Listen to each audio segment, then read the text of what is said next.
시편 100편 1절에서 5절 말씀을 가지고 우리 감사함으로 살자라는 제목으로 같이 하나님의 은혜를 나누고자 합니다. 우리 크리스천들의 인생은요, 늘 감사 인생이 돼야 돼요. 늘 감사해야 돼요. 주님께서는 우리를 감사 찬송 받으시기를 기뻐하시는 겁니다. 우리가 신앙이 성숙하면 성숙할수록, 신앙의 연륜이 쌓이면 쌓일수록, 우리가 교회의 직분을 받으면 받을수록 더 무엇 해야 되냐? 감사할 줄 알아야 된다는 거예요. 신앙은 오래됐는데 감사하지 못한 사람이 있어요? 이 사람은 뭔가 잘못된 거예요. 신앙은 오래됐는데 늘 불평불만하는 사람이 있어요? 이 사람은 뭐가 잘못돼도 한참 잘못된 거예요. 문제를 만나도, 어려움을 당해도, 환난 가운데도 우리가 넘치는 감사로 나아갈 때 하나님 우리를 기뻐하시고 그런 자에게 하나님 우리를 축복하여 주신다라는 사실을 기억해야 됩니다. 우리가 첫 번째로 같이 살펴볼 것은 하나님께 찬양과 감사의 삶을 살아가야 되는 것에 대해서 같이 나누길 원해요. 오늘의 본문 시편 100편 1절 2절은 이렇게 말씀하고 있어요. 온 땅이여 여호와께 즐거운 찬송을 부를지어다. 기쁨으로 여호와를 섬기며 노래하면서 그의 앞에 나아갈지어다 라고 말하고 있습니다. 이 시편은요, 하나님께 예배드리러 성전에 올라가며 부르는 그러한 찬송시입니다. 이 성전으로 나아갈 때 어떻게 나가냐? 즐거운 마음으로 찬송하며 나아가자, 그런 얘기예요. 우리는 주님께 나아갈 때 늘 이렇게 즐겁고 기쁜 마음으로 예배하며 나아가는 삶이 되어야 될 줄로 믿습니다. 우리가 오늘 이 추수감사절 때 나오면서 우리 마음 가운데 기쁨으로 나와야 돼. 아유, 또 그냥 주일이네 힘들다, 이게 돼서는 안 돼. 아이고, 오늘 그냥 앞에 나가서 찬양한다는데 어떻게 그냥 곤산데 머리 잡고 있으면 안 돼. 우리가 감사함으로 오늘도 하나님께 은혜 가운데, 하나님의 말씀 가운데 우리가 나아가는구나, 그렇게 기쁜 마음, 즐거운 마음, 감사의 마음이 있어야 된다는 거죠. 오늘 본문에 보니까 온 땅이여 즐겁게 주 하나님을 찬양하라, 또 즐거운 소리로 찬양하라, 이렇게 말하고 있는 표현의 원모로 보면 이런 뜻이에요. 환호를 지르면서 하나님을 찬양하라, 이렇게 말하고 있어요. 와, 이렇게 소리 지르면서 하나님을 찬양하라는 말이, 이렇게 오늘 우리는 그냥 즐거운 찬송 부를지어다 이렇게 읽었지만 사실은 환호성 지르면서 하나님을 찬양하라, 이런 말이에요. 우리가 그렇게 기쁨이 있어야 돼. 하나님께 나가는 막 할렐루야, 오늘 주일이야, 기쁨이야, 오늘 추수감사절이야, 행복함이야, 막 이렇게 외치면서 나아갈 수 있어야 돼요. 2007년에 보니까요, 페루에서 지진이 하나 감지되었어요. 그래서 이 지진이 어디서 왔는가 조사를 해봤더니요, 그때 2017년 페루가 월드컵에, 축구 월드컵에 진출하게 되는 그 경기 가운데 골이 들어가는 장면 가운데 사람들이 우와 소리를 쳤더니 그게 얼마나 소리치고 땅이 굴러졌는지 지진이 감지될 정도로 사람들이 난리가 났다는 거예요. 여러분, 축구 경기에 골 하나 들어가는데도 그렇게 난리가 나요. 그럼 제가 생각해보세요. 야, 우리가 믿는 하나님은 과연 뭐냐? 우리가 정말 하나님을 그렇게 환호성하면서, 우리가 하나님을 기뻐하면서 그렇게 우리가 외친 적이 있는가? 축구 경기에 골 하나 들어가는 거, 그것보다 못한 하나님을 우리가 믿고 있지는 않는가? 우리가 생각해봤어요. 여러분, 우리는 하나님께 정말 환호성, 이 축구 경기 골 하나보다 나아야 되죠. 어제 야구를 보신 분 있는지 모르겠어요. 그래서 설교 준비하면서 포수 선생님이 창을 떼어 글씨가 올라가는 그 창을 떼어서 가끔 하세요. 한 점이 났는가 안 났는가 숫자 보면서 해보니까 아마 TV로 왔으면 재밌었을 것 같아요. 막 엎치락부치락 막 계속 따라가다가 나중에는 뭐 9대 매수로 진 것 같은데, 끝내는 진 것 같은데, 한 회에 막 5점도 내고 막 그러더라고요. 그때 아마 잘 모르지만 막 한 점씩 들어올 때마다 야구 좋아하는 사람들은 막 소리치게 막 박수치면서 막 하잖아요. 와, 좋다 좋다. 그런데 우리가 하나님을 믿으면서, 하나님을 찬양하면서, 하나님께 예배하면서 과연 그런 적이 있는가?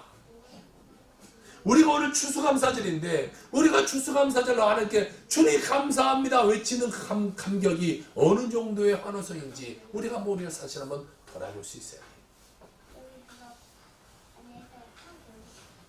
사랑하는 성도 여러분, 우리가 넘치는 감사로 주님께 나아가는 우리 삶이 되기를 주의 부탁드립니다. 아멘.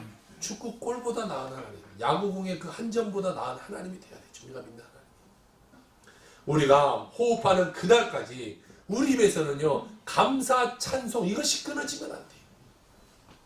여러분 감사하면요 우리 인생의 운명이 바뀌는 거예요. 감사하면 절망에 처해있을지라도 그것에 감사하면요 절망이 변화해서 희망이 돼요. 슬픔이 변화해서 기쁨이 돼요. 아픔이 변화해서 건강함이 돼요. 문제가 변화해서 축복함이 되게 된다는 것이. 여러분 감사하면 우리 삶이 다 달라지게 되어 있어요. 그러므로 우리가 짧은 인생길 사는 동안 넘치는 감사 찬송으로 하나님께 살아가는 귀한 백성들 다 되시기를 주의 이름으로 축원합니다. 성경은요 말씀하고 있어요. 감사함으로 하나님께 제사 지낼 때 하나님이 기뻐 받으시고 그 행위가 옳다 하시고 우리에게 복을 내려주신다 이렇게 말하고 있어요. 다시 바꿔서 말해볼까요? 그러면 감사하지 않으면 하나님은 그 행위를 옳다 말하지 않으시고 그 삶 가운데 축복하지 않으신다라고 말하고 있어요. 그러니까 우리가 감사하는 것이 중요해요. 감사하면 하나님에게 복 내려주시는 것이고 감사하지 않으면요 하나님 축복도 없어요. 제가 아이들을 키우면서 만약에 과자를 사줬어요. 과자를 다 한 봉다리씩 사줬어요. 그리고 하나한테 야 아빠도 하나 먹어보게 하나만 줘봐 그래요. 근데 얘가 그 한 봉다리를 가지면서 아까워서 안 줘 그래요. 그리고 또 하나는 하나 줘봐 그때 아이가 2개를 줘요. 누가 그렇다고는 말씀드리지 않겠어요. 하여튼 그래. 그러면 여러분 생각해 보세요. 여러분이 다음에 과자를 사준다면 누구를 사주겠어요? 감사할 줄 아는 애를 더 사주고 싶겠죠. 그 제가 한 개 얻어먹고 싶어서가 아니라 그 감사할 줄 아는 그 아빠도 먹어봐 하고 주는 그 마음이 예뻐서 그런 거예요. 마찬가지 우리가 하나님 우리에게 모든 것을 은혜 베풀었어요. 여러분 1년간 살아가는데 모든 것을 하나님이 은혜 주셨기 때문에 오늘 우리가 살아가는 거예요. 하나님이 은혜 주시지 않았다면 우리가 한순간도 살 수 없어요. 우리가 눈에 보이지 않지만 이 공기요 하나님이 10분간만 딱 멈춰보세요. 우리 다 죽어요. 비 안 내려줘 보세요. 햇빛이 없어 보세요. 우리가 감사하지 않는 그것이 없어지면 우리 삶은 죽게 돼요. 모든 것은 다 하나님의 은혜. 얘가 이 과일이 있어요. 아까 아이가 나 과일 먹고 싶어요 그러는데 이 과일도 익으려면요 햇빛이 필요하고 물이 필요하고 다 하나님의 공심이 필요해요. 이 꽃도 이렇게 아름다운 꽃을 또 추수감사제를 갖다 놓으셨는데 이 꽃 하나 피기도요 하나님이 도와주시지 않으면 이 꽃이 어떻게 피겠어요? 다 하나님의 은혜예요. 여러분이 오늘 살아가는 거 오늘 살아있는 것 내가 먹고 마시고 즐기고 있는 것 이 모든 것이 다 하나님의 은혜예요. 그러면 그 하나님의 은혜 가운데 우리는 감사하면서 살아갈 줄 아는 자가 돼요. 감사하지 못하면요 하나님의 은혜가 이어지지가 못하는 거예요. 감사하는 자에게 하나님 축복해 주는 거예요. 하나님께 감사하는 자에게 더 큰 복을 받게 되는 것이죠. 오늘 우리가 삶을 살아갈 때요 원망하며 살아가는 사람이 있어요. 불평하는 사람이 있어요. 부정적으로 말하는 사람이 있어요. 그러면 그것을 내가 갖고 있다면 내가 이 순간 그것을 바꿔낼 줄 아는 자가 돼요. 원망을 끊어야 돼요. 불평분만 끊어야 돼요. 이것을 끊어지지 않으면요 감사가 절대 못 나와요. 내가 늘 불평을 말해보세요. 그런데 무슨 감사가 나오겠어요? 내가 늘 삶에서 원망해. 내 남편 원망하고 내 부모 원망하고 내 자녀 원망하고 늘 원망하는데 무슨 감사를 말할 수 있겠어요? 여러분 원망 불평 끊어내야 감사가 나오는 거예요. 늘 입만 열면 남을 이 문제점을 지적하는 사람이 있어요. 당신이 이거 잘못했어 이거 잘못했어 이거 잘못했어 이런 사람은요 감사하지 못해요. 그 삶은요 기쁨이 없고 되는 일도 없어요. 우리가 그 입술을 바꿔야 감사가 튀어나오고 감사가 나와야 그 삶 가운데 하나님의 은혜가 임하게 됩니다. 여러분 감사하면요 모든 일이 잘 되게 있어요. 생각해보세요. 건강의 문제예요? 감사하면요 하나님의 건강 축복 더하여 주시는 거예요. 내가 문제가 임했어요. 아픔이 있어요. 내가 죽을 병에 걸렸을지라도 감사하면요 그 인생은 달라지게 되는 것이에요. 대인관계도 감사하면 당연히 좋아지죠. 내가 늘 원망불평해보세요. 누가 그 사람하고 이야기하고 싶지 않아요. 입만 열면 원망불평인데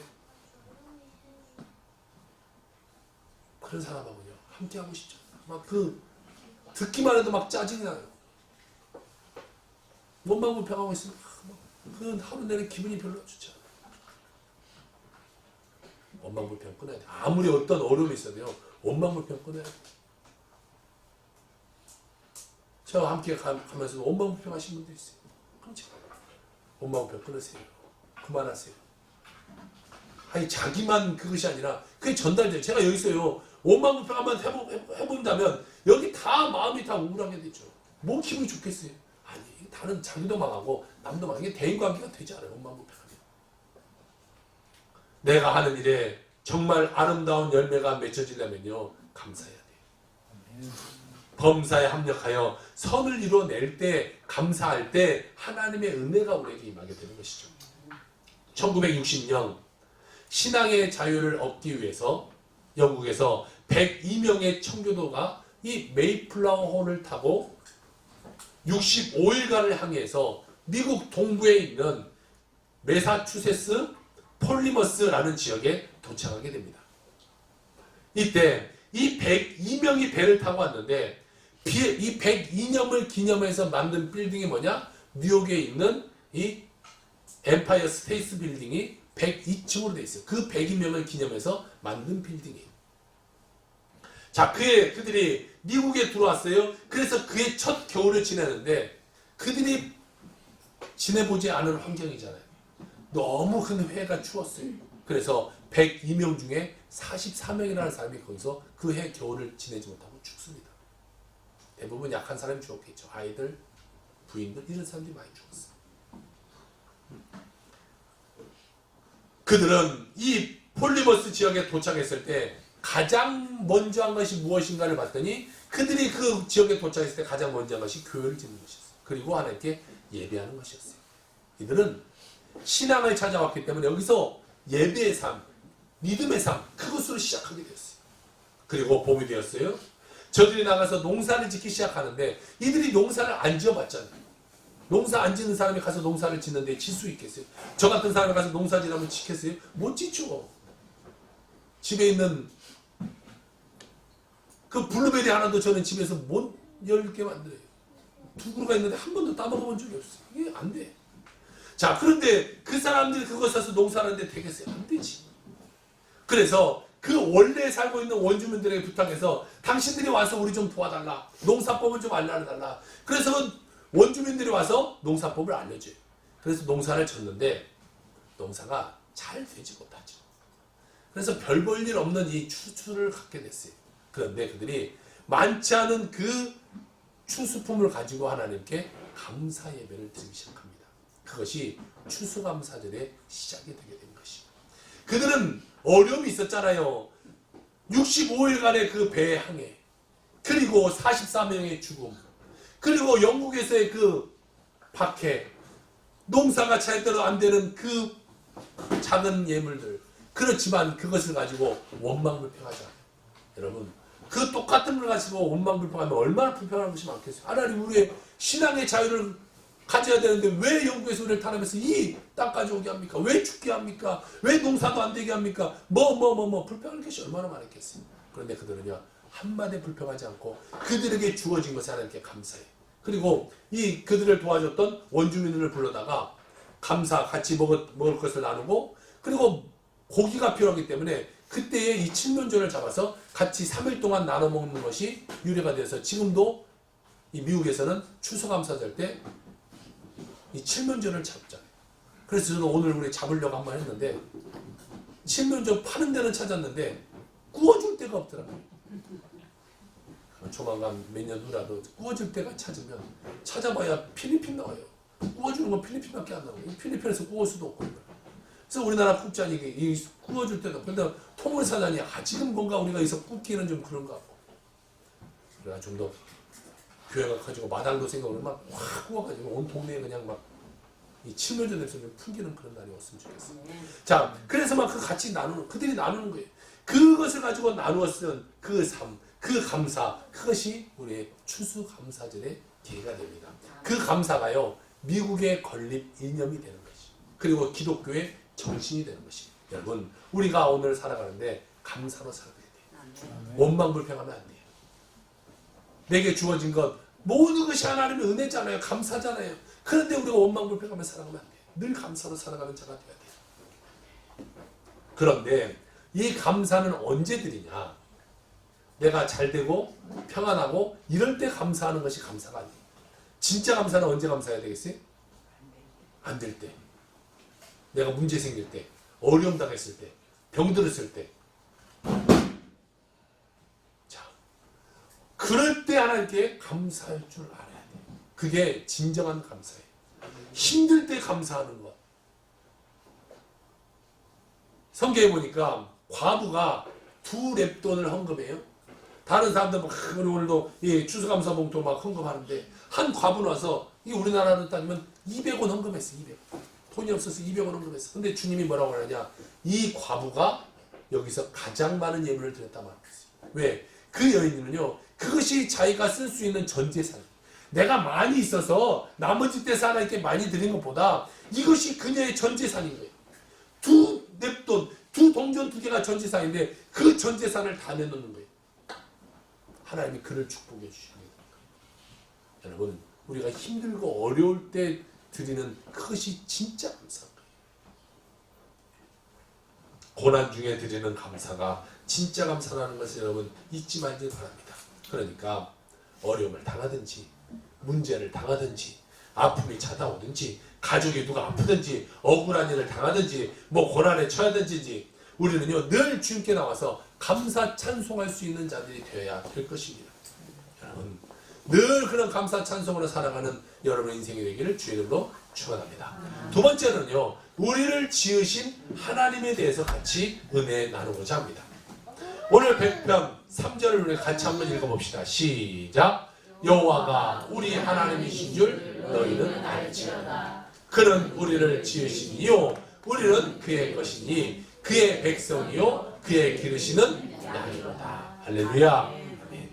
하나님이요 우리를 지으시고 기르시는 하나님이시다 라고 말하고 있어요. 하나님은 여러분과 늘 함께 하십니다. 여러분과 함께 하셔서 다 여러분을 지으시고 만드시고 이 땅에 살게 하시고 지금도 우리를 돌보셔서 하나님 우리를 길러가시는 거예요. 이것을 잘 농부가 길러야 이렇게 좋은 상품의 이 과일들이 이렇게 만들어지지 않겠어요. 잘 농부가 이 손을 봐야 이렇게 예쁜 꽃이 피게 되는 거 아니겠어요. 하나님은요 우리 삶을 그렇게 책임지신다는 거예요. 다 여러분을 만들어 가시는 거 하나하나 관심 갖고 만들어 가는 거예요. 관심 안 가지면요 절대로 이런 상품들이 나올 수가 없어요. 관심 가져야 좋은 상품들이 나와요. 하나님의 그 인도하심이 우리가 그 하나님을 믿고 의지하고 전폭적으로 따라가는 인생이 되어야 돼요. 그 하나님을 완전히 믿고 살아가는 사람이 돼야 돼요. 하나님은요 우리 인간을 만드셨는데 어떻게 만드셨냐? 하나님의 형상을 따라 만드셨다라고 말하고 있어요. 그런데 그 형상이 뭐냐? 눈, 코, 입, 귀 달리고 이렇게 머리, 뭐 몸통, 다리 이렇게 있는 것을 따라 만든 것이 아니에요. 예, 어떤 사람은 우리 하나의 형상 따라 만들었다니까 하나님도 우리 사람처럼 생겼겠지. 아니죠. 영적인 존재는요 이 육체가 없기 때문에 형상이 없어요. 그러면 무엇을 따라 우리가 하나님의 형상을 따라 만들어졌냐? 그것은 하나님이 영적인 존재이기 때문에 우리를 그 영적인 존재로 만드셨다는 거예요. 똑같은 영을 부으셨다는 거예요. 우리 사람은요 영혼 육으로 돼 있어요. 동물은요 육과 혼으로만 돼 있어요. 영이 없어요. 자, 우리 인간에게만 주어진 것이 영이에요. 영은 무엇이냐? 하나님을 알아볼 수 있게 만드는 것. 하나님과 대화할 수 있도록 만드는 것. 그런 영적인 존재를 만들었어요. 그러니까 아무리 집에서 키우는 개를 똑똑한다고 할지라도요. IQ 높은 동물들에게 아무리 하나님을 설명한다고 할지라도 그들은 그 영적인 존재를 이해하지 못하는 거예요. IQ가 낮은 사람이라고 할지라도 그 IQ 높은 동물보다 그 영적인 감각이 더 있는 거예요. 제가 이번에 한번 말씀드렸죠. 군대의 동기가 IQ가 78이었어요. IQ 78짜리 동기니까 얼마나 많이 같이 두드려 맞았겠어요. 걔가 못하면 같이 맞는 거예요. 외우지 못하고 뭐든지 하나도 못해요. 가르쳐줘도 못해요. 그러니까 늘 같이 혼나는 거예요. 자, 그렇지만 그 IQ 78인 아이가 있지만 만약에 뭐 돌고래가 IQ가 만약 80이라고 해봅시다. 침팬지가 80이라고 해보세요. 그 침팬지나 돌고래가 더 똑똑하다고 할지라도 영적인 것을 깨닫기에는 이 78짜리가 더 깨닫게 되는 거죠. 왜? 사람을 하나님이 영적으로 만드셨기 때문에 그래요. 그러니까 우리 인간은요, 하나님을 알아요. 영적인 그 감각이 있어요. 영적인 존재를 깨달아 알 수 있게 되는 것이죠. 창세기 1장 26절에 이런 말씀하고 있어요. 하나님이 이르시되 우리의 형상을 따라 우리의 모양대로 우리가 사람을 만들고 이렇게 돼 있어요. 그리고 2장 7절에 보니까 여호와 하나님이 땅의 흙으로 사람을 지으시고 생기를 그 코에 불어 넣으시니 사람이 생명이 되니라 이렇게 말하고 있어요. 여러분, 동물 만들 때하고 사람 만들 때하고 달라요. 동물 만들 때는 있어라 그러면 있는 거예요. 자, 하늘에 나는 새가 있어라 그러면 그냥 새가 있는 거예요. 그런데 사람 만들 때는 달라요. 사람을 흙으로 빚으시고 그 다음에 보니까 그 코에 생기를 하고 불어넣으니까 그때 생명이 되니라 라고 말하고 있어요. 1부 때 아까 이렇게 무너졌다고 했잖아요. 후 하고 부르니 생명이 됐다. 그때 이게 무너졌거든요. 그러니까 1부 끝나고 아이들이 그래요. 제가 후 했더니 이게 다 무너졌다는 거예요.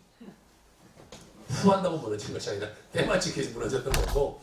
자, 우리가 하나님을 만드시는데 코에다가 이렇게 숨을 불어넣었어요. 하나님의 생기를 불어넣었어요. 이 불어넣은 것이 뭐냐? 하나님의 영인데 이것을 우리가 히브리어를 오늘 하나 배웁시다. 히브리어. 이것이 뭐냐? 루하흐라는 거예요. 루하흐. 이 루하흐가 뭐냐면 숨, 바람, 생기 이런 것을 말하고 있어요. 루하흐. 루하흐는 이 헬라어는요. 히브리어는 거꾸로 읽는 거예요. 저쪽부터 읽는 거 아니라 거꾸로 읽는 거예요. 자, 루하흐라고 말하고 있는데 하나님 우리 삶 가운데 이 태어난 가운데 이 루하흐를 불어넣으셨어요. 그랬더니 우리가 생명이 되었다라고 말하고 있어요. 이것을 숨이나 바람이나 생기나 이런 것을 번역할 수 있는데 이것을 헬라어로 말하면 뭐 이것이 뭐냐? 푸뉴마 이렇게 되죠. 여러분 푸뉴마라는 말을 들어보시죠. 푸뉴마 성경도 있고 이 푸뉴마가 루하흐라는 말인데 하나님의 생기를 나타내는 말이에요. 자, 하나님이 우리의 생기를 우리에게 불어넣으셨다라는 거예요. 그러니까 하나님 우리를 만드시고 불어넣자 우리가 만물의 영장이, 그래서 영장이 된 거예요. 영적인 존재가 된 거예요. 다 그것을 다스릴 수 있도록 우리에게 만들어 주신 것이죠. 이 놀라운 은혜에 대해서 여러분 우리가 하나님께 감사 돌리고 하나님의 귀한 역사 가운데 나아가는 주의 자녀가 되어야 될 것입니다. 우리 영적인 존재를 만들어 주셨다는 것이 얼마나 감사한지 몰라요. 우리가 영적인 존재가 아니면 하나님을 아무리 말해도 알아듣지 못하는 거예요. 그렇죠. 우리가 영적인 존재고 하나님을 깨달아서 이 자리에 와서 하나님께 영광 돌리며 살아가는 인생이 되게 된 것이죠. 우리가 잘 아는 이용규 선교사님이 있어요. 몽골에서 사역하고 계시는. 다 여러분 저 책을 읽어보셨을 거예요. 내려놓음. 이 책이 엄청 잘 팔리니까 더 내려놓음. 뭐 이런 책을 만들었어요. 자, 이 많은 책들을 쓰셨는데 이 책 중에 오늘 소개하고자 하신 분은 맨 앞에 오른쪽에 있는 가정, 내어드림 이런 책을 이 선교사님이 썼어요. 이 책에 나와 있는 이 간증을 하나 소개해드리려고 해요. 자, 몽골에서 사역하고 있는데 한 소녀가 이 선교사님께 와서 상담을 합니다. 그 학생에게는 신앙이 들어갔어요. 그런데 고난이 많은 거예요. 너무 힘든 거예요. 그리고 그 동생이 자살해서 죽었어요. 하나님이 살아계시다면 어떻게 우리 가정에 이런 일이 있을 수 있습니까? 이 선교사님께 와서 그런 말을 해요. 하나님이 있으면 왜 이렇게 우리 가정이 힘듭니까? 내 동생은 왜 이렇게 됐습니까? 모든 것을 다 포기하려고 했어요. 내가 그렇게도 열심히 주님을 위해서 살려고 하는데도 내일은 되는 일이 하나도 없고 집안에도 어려움만 다가오고 동생은 자살하고 나도 이제 신앙 포기하랍니다. 나 안 믿으랍니다. 그때 선교사님이 그 학생에게 이런 질문 하나를 해요. 너는 하나님 한 분으로 충분하냐? 너는 하나님 한 분으로 충분하냐? 이 학생이 이 질문을 받아들이면서 생각해. 나는 과연 하나님 한 분만으로 충분한 삶을 살아가는가? 생각해 보니까 아닌 거예요. 자기가 문제를 해결하려고 했고, 자기가 잘 살아보려고 했고, 자기가 모든 것을 내가 해보려고 했던 것을 그가 깨닫게 됐어요. 그러니까 문제들을 만날 때마다 그것이 내게 절망이고 내게 아픔이고 내게 상처로 돌아오게 된 거예요. 내가 하려고 하니까. 처음부터 하나님께 다 맡겼더라면요, 하나님이 하실 텐데, 상처가 없었을 텐데, 하나님께 맡기지 못하니까 문제가 다가오고 어렵니다. 여러분, 하나님께 모든 것을 맡겨야 돼요. 제가 교회에서 이 사례를 받고 사역한 지가 이제 딱 20년이 넘었어요. 20년 동안 저는 돌아서 보니까 다 제가 하려고 했던 것 같아요. 내 힘으로, 내 뜻대로, 내가 배운 걸로, 내가 가진 걸로. 그리고 교회 개척한 지 3년이 지났어요. 3년 되면서 보니까요, 그 제가 하려는 것에 한계에 부딪혀요. 제가 아무리 하려고 해도 안 돼요. 제가 태어나서 가장 어려운 것이요, 개척교회 하는 것이 가장 어려운 것 같아요. 가장 어려운 것 같아요. 이게 마음대로 안 돼요. 한 사람 세워다 놓으면 한 사람이 나가고, 또 힘들게 세워놓으면 이사가 버리고, 이런 거죠. 그러니까 늘 숫자가 늘 많으면 또 빠지고 또 빠지고. 너무 시험 들었네, 어쩌네, 저쩌네. 쉽지가 않아요. 그래서 여러분, 제가 올해 머리가 엄청 빠졌어요. 여러분들 절대 안 보여요. 여기 띄워서 가려놨어요. 안 되겠다. 제 힘이 부딪히네. 그러면서 생각해서 하나님께 맡기겠구나. 하나님 알아서 하세요. 나 이제 신경 안 쓰려 합니다. 하나님 알아서 하세요. 하나님께 맡겼더니 하나님이에요. 이번에도 이 강단 꽃 하나 해야 되는데, 작년 사진을 봤더니 하얀색으로 예쁘게 났어요. 꽃 해야 되더니 그때 전화, 목사님 꽃 하나 보냈습니다. 몇 시간, 1시간 뒤에 도착할 거예요. 받으세요. 그래서 꽃이 오고.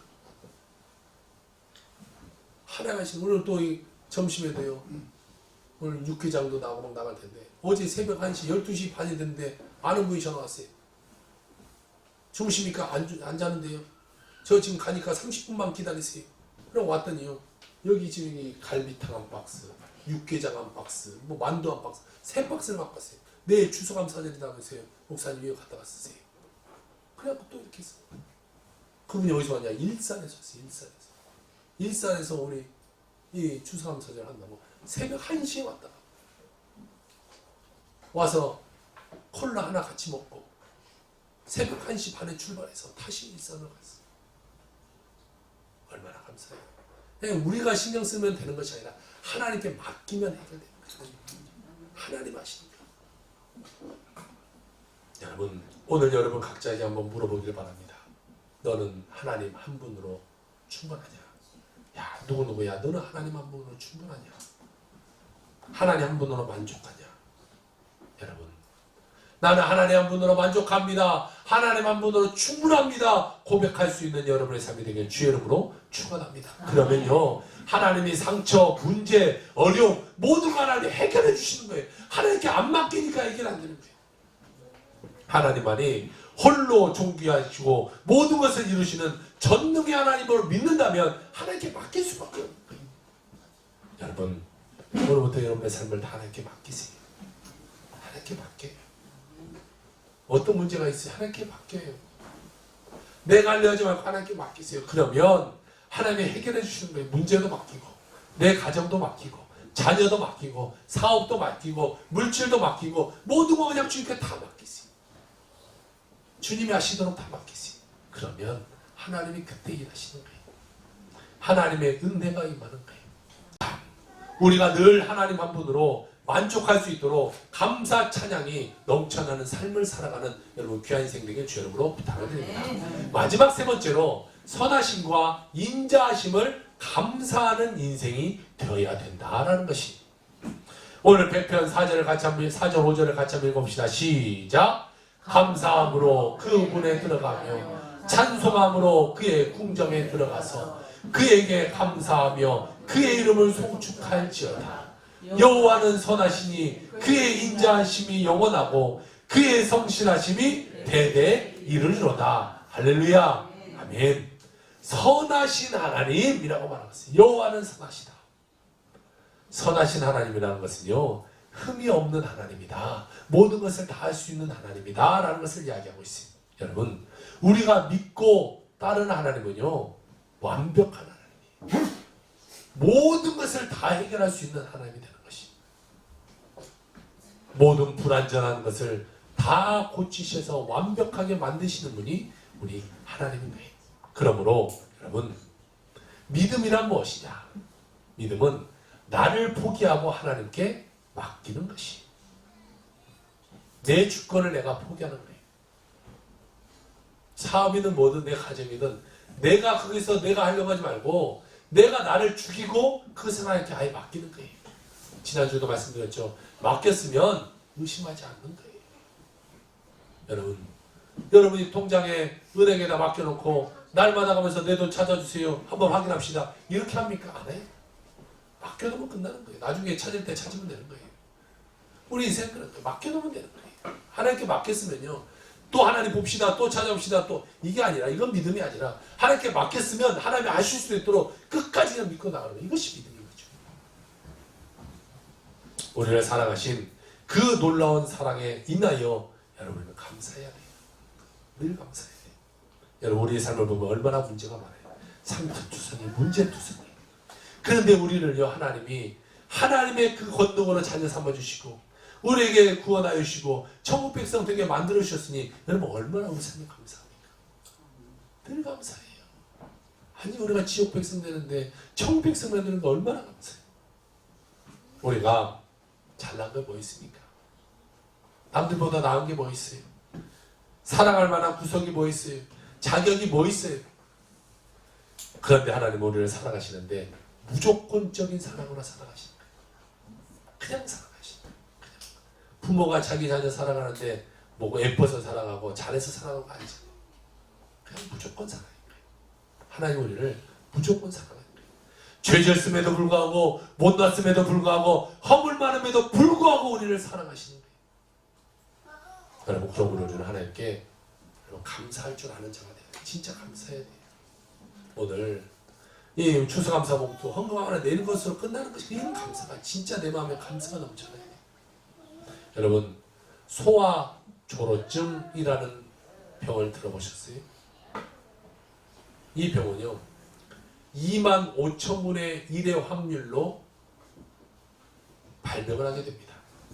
그러니까 아주 희소유전병인데 공식 집계에 따르면요, 전 세계적으로 소아조로증에 걸린 환자가 155명에 불과하다고요. 그런데 이 병은 8배 빨리 늙는 거예요. 그러니까 아이가 1살이면 신체 나이가 몇 살이에요? 8살 되는 거예요. 10살이면 신체 나이가 80살로 늙어버리는 거예요. 10세 아동의 평균 키가 정상 아의 3살의 키밖에 안 돼요. 안 자라. 키가 안 자라요. 매장에서 안 자라요. 그런데 늙어버리는 거예요. 그냥 그 자리에서. 우리나라에 유일한 소아조로증 환자가 있는데 그가 이 홍원기라고 하는 아이, 저 초록색 옷을 입은 아이인데 유일하게 우리나라의 소아조로증 환자예요. 이 아이가 지금 14살이 되었어요. 그런데 키가 1m 남짓, 몸무게는 한 15kg 남짓 밖에 안 돼요. 그런데 신체 나이는요, 벌써 80 넘어 90이 다 돼요. 이 소아조로증 환자는요, 평균 수명이 15년에서 17년. 그러니까 이 아이가 14살이니까 평균으로 따져보면 얼마 남지 않았겠죠. 그렇게 빨리 늙어버리는 거예요. 아버님이 목사님인데요, 처음 이 아이의 병명을 들었을 때 기가 막혀서 이것을 받아들이기가 너무, 목사님인데도 힘든 거예요. 도대체 왜 이런 일이 나한테 일어나? 하나님, 내가 하나님 위해서 목숨 바쳐서 사역하는데 왜 이런 일이 나한테 일어납니까? 내가 하나님 많은 거 말합니까? 그냥 아이가 정상적으로만 살아가는 것, 그것을 말하는데 그걸 하나님 안 들어줍니까? 하나님한테 통곡하며 기도해. 그냥 보통 아이처럼 살게 달라. 뭐 공부 잘하는 아이도 아니에요. 뭐 뛰어난 아이도 아니에요. 그냥 보통 아이로만 살게 해달라고. 그런데요, 더 마음 아픈 것은요, 이 원기가 이렇게 기도해서 부모의 마음을 더 아프게 해요. 이 아이가 이런 기도를 해요. 엄마, 나 엄마보다 하늘나라 빨리 가는 거야. 하늘에 계신 아버지, 저 빨리 데려가지 마세요. 엄마, 아빠하고 오래오래 살게 해주세요. 그런 기도를 해요.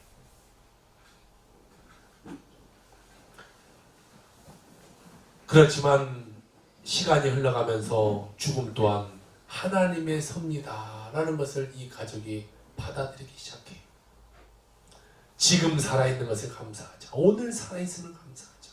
어차피 누구에게는가는 다 죽음이 찾아올 텐데 이렇게 절망하면서 하루하루 보내지 말고 오늘 살아있음에 감사하자. 그 아버지의 고백이에요. 가늘고 힘없는 목소리로 중얼거리던 원기의 노래소리를 들으면서 아내와 저는 원기가 얼마나 더 살 수 있을지 걱정만 했다라는 것을, 원기의 그 예쁘고 아름다운 목소리를 한 번도 제대로 즐기지 못했다는 것을 깨달았습니다. 그리고 하나님께서 왜 저한테 원기를 주셨는지 알 것 같았습니다. 다른 사람에게 갔으면 매일 슬퍼했을 텐데 전 밝고 긍정적인 사람이니까 그래서 저에게 원기를 주셨다는 것을요. 12살 그 원기의 생일 때 아빠가 이런 감사를 합니다. 하나님, 감사합니다. 하나님이 사랑하는 우리 원기 초등학교 5학년이 되었습니다. 이렇게 부모와 자식으로 맺어준 아버지의 손길에 감사합니다. 우리 가족 하루하루 최선을 다해 행복하게 살겠습니다. 라고 말해요. 원기도 신앙의 고백을 합니다. 사람은 누구나 다 하나님 만나러 가요. 그건 하나님만 아세요. 그러니까 매일 웃으면서 행복하게 살아요. 라고 말해요. 그 목사님이 책에 쓴 책이요. 새끼손가락 아들이라는 저 책이, 그 책에 이런 고백을 하고 있어요. 한때는 나보다 먼저 세상을 떠날 아들과 함께하는 그 운명이 너무나 가혹하다고 생각했다. 그런데 어느새 그 원망과 분노는 사라졌다. 지금 내게 중요한 것은 즐겁고 행복하게 하루하루를 보내는 것이니까 온 힘을 다해 행복하다고 느껴지는 시간을 있는 그대로 즐기는 삶이 내게는 가장 가치 있는 삶이 되었다라고 말하고 있어요. 그래서 그 우리나라에 한 명뿐인 없는 그 아이의 부모가 그 아이를 가지고도 감사하면서 살아가게 된다는 거예요. 이 원기가 두 번째 소원이 있었는데 두 번째 소원은 스파이더맨을 만나고 싶었던 것입니다. 그 아이는 매일 옷도 스파이더맨 옷 입고 다녔어요. 스파이더맨을 만나고 싶다. 그런데 전 잘 모르는데 올해 우리나라에서 그런 영화를 개봉하는 것 같아요. 보니까 그 개봉할 때 그 스파이더맨의 그 주인공이 한국에 왔어요. 그리고 이 아이의 소식이 인터넷으로 전해져서 그 보급사에서도 그 소식을 듣고 이 스파이더맨과 이 아이를 이렇게 만나게 해줬다고 해요. 여러분, 늘 우리는 감사하면서 살아가야 돼요. 저 아이도 감사하면서 살아가요. 근데 우리가 왜 감사하지 못하며 인생을 살아갑니까? 왜 원망불평하면서 살아갑니까? 저 아이는 앞으로 1년 남았지, 평균적으로 따져야 잘 살아야 앞으로 3년 남았네. 그렇지만 저 아이는 저 꿈도 또 하나 이뤘잖아요. 우리는 늘 감사하면서 살아가는 자가 돼야 돼요. 오늘 우리가 살아 숨쉬는 이 자체에 대해서 감사하고 찬양하고 영광 주님께 올려드리는 삶을 살아가야 하는 것입니다. 여러분에게 있는 문제를 바라보지 마세요. 절망을 바라보지 마세요. 상처를 바라보지 마세요. 아픔을 바라보지 마시고 오늘 내가 살아있음에 감사할 줄 아는 여러분의 삶이 되는 주를 부탁드립니다. 결심하기 바랍니다. 나의 남은 여생 매일매일 감사하며 살다. 절대 감사, 절대 긍정의 마음으로 주님께 영광 돌리며 살아가는 여러분의 삶이 되길 바랍니다. 여러분 모두가 이와 같은 감사로 살아가 하나님께 영광 돌리며 살아가길 주의 이름으로 축원합니다. 아멘.